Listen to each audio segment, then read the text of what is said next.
Welcome to rapid minds Tamil channel. தமிழகத்தில் PGTRB computer இன்ஸ்ட்ரக்டருக்கான ஒரு புதிய அரசாணை என்றது வெளியிடப்பட்டிருக்கு. So computer instructor grade 1 as category 3 of class 2ன்றதை வந்து வெளியிட்டிருக்காங்க.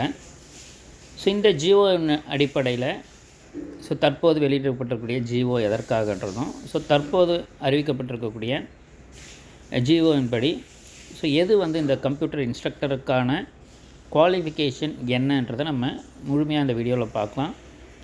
கம்ப்யூட்டர் இன்ஸ்ட்ரக்டருக்கான எக்ஸாமினேஷனுக்கான எல்லா கைடன்ஸும் நம்ம தொடர்ந்து நம்மளோட சேனல் வழியாக கொடுத்துட்ருப்போம். நம்மளோட சேனலை மறக்காமல் சப்ஸ்கிரைப் பண்ணிக்கோங்க.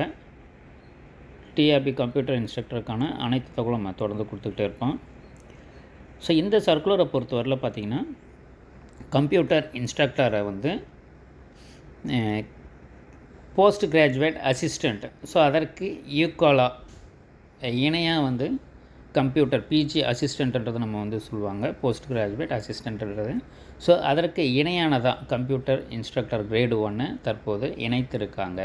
அதுதான் பார்த்திங்கன்னா நம்மளுக்கு ஸ்பெஷல் ரூல்ஸ் இன் ரூல் 1 வந்து கொடுத்துருக்காங்க. Under class 2 after the expression category 2 post graduate assistant in languages the expression category 3 computer instructor grade 1 shall be இன்சர்ட்டட்ன்றதும் தெரிவிச்சிருக்காங்க.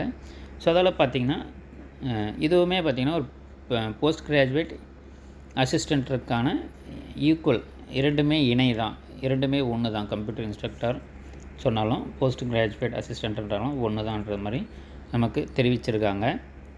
இதன் அடிப்படையில் நமக்கு குவாலிஃபிகேஷனை மென்ஷன் பண்ணியிருக்காங்க. இதை பொறுத்த நிறைய பேருக்கு வந்து இந்த குவாலிஃபிகேஷனில் டவுட் இருக்குது. இது எதற்காகன்னு பார்த்தீங்கன்னா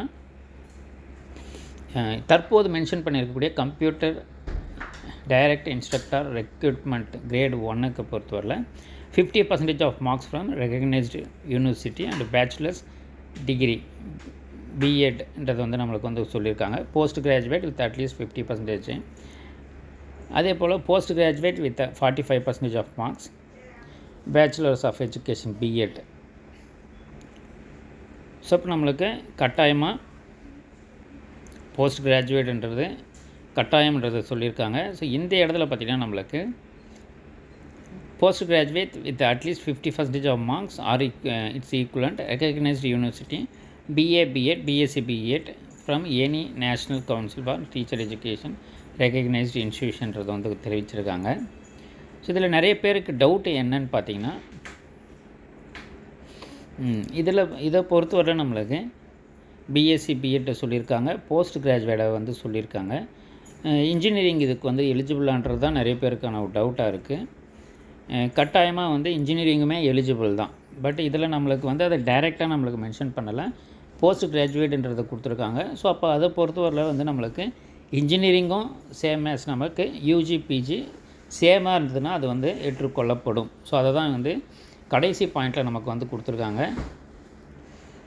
must have obtained a bachelor's degree and master degree in the same subject or its equivalent in respect of which recruitment is made. அப்போ யூஜியும் பிஜியும் சேமாக இருக்கணும். ஃபார் எக்ஸாம்பிள் பார்த்திங்கன்னா பிஇ முடிச்சிருக்கீங்க, கம்ப்யூட்டர் சயின்ஸ் படிச்சிருக்கீங்க, எம்இ கம்ப்யூட்டர் சயின்ஸ்னால் ஈக்குவலண்ட், பிடெக் எம்டெக்குன்னு அது வந்து உங்களுக்கு ஈக்குவலண்ட்டில் வரும். அதே போல் பிஎஸ்சி எம்எஸ்சி முடிச்சிருக்குன்னா அதுக்கு ஈக்குவலண்ட் இருக்கும். அதே போல் பிசிஏ எம்சிஏன்னா இது எல்லாமே வந்து சேம் சப்ஜெக்ட். சப்போஸ் நீங்கள் வந்து பிசிஏ முடிச்சுட்டு பிஎஸ்சி முடிச்சுட்டு எம்சிஏ பண்ணியிருந்தாலோ, இல்லை பிஎஸ்சி முடிச்சுட்டு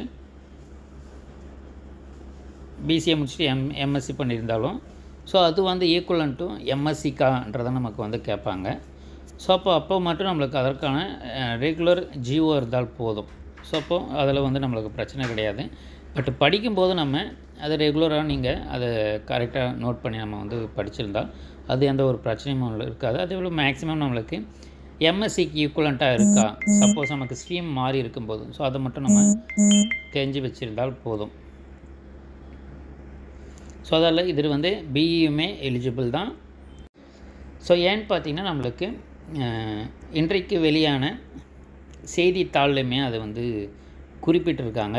ஸோ இதில் என்ன சொல்லியிருக்காங்கன்னா, பழைய அரசாணையின்படி computer science, computer engineering, information technology, software technology பாடங்களில் எம்டெக் அல்லது எம்இ பட்டமும் பிஎட் பட்டமும் பெற்றவர்களும் கணினி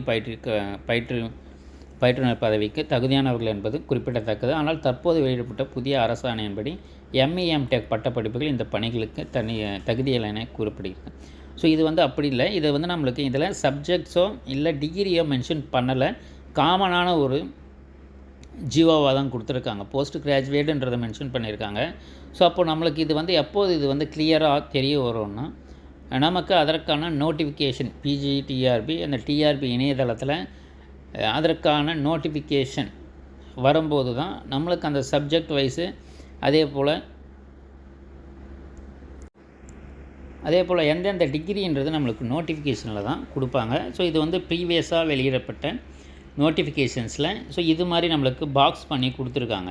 ஸோ அப்போ இது எதெல்லாம் நம்மளுக்கு எலிஜிபிள் பார்த்திங்கன்னா, master degree in engineering or technology in computer science, MTech degree in computer science, computer engineering, information technology, software engineering from recognised university or its equivalent. அதே போல் BEd, BA BEd, BSc BEd by recognised university or its equivalent. So அப்போ இந்த இடத்துல பார்த்திங்கன்னா நம்மளுக்கு computer science MTech டிகிரியாக இருந்தாலும் அது எலிஜிபிள் தான், இன்ஜினியரிங்காக இருந்தாலும் எலிஜிபிள் தான் கொடுத்துருப்பாங்க. ஸோ அப்போ இதெல்லாம் நம்மளுக்கு நோட்டிஃபிகேஷன் வரும்போது தான் இந்த இன்ஜினியரிங்கு எம்டெக்லாம் இன்க்ளூட் பண்ணுவாங்க. பட் நம்மளுக்கு ஜியோவில் கொடுக்கப்பட்டிருக்கிறது ஒரு காமனான ஒரு போஸ்ட் கிராஜுவேட்ன்றதை மென்ஷன் பண்ணி கொடுத்துருக்காங்க. அதில் நோட்டிஃபிகேஷன் வரவர்களும் அனைவரும் வெயிட் பண்ணுறது நல்லது. தேவையில்லாத குழப்பங்கள் தவிர்க்கப்படும்.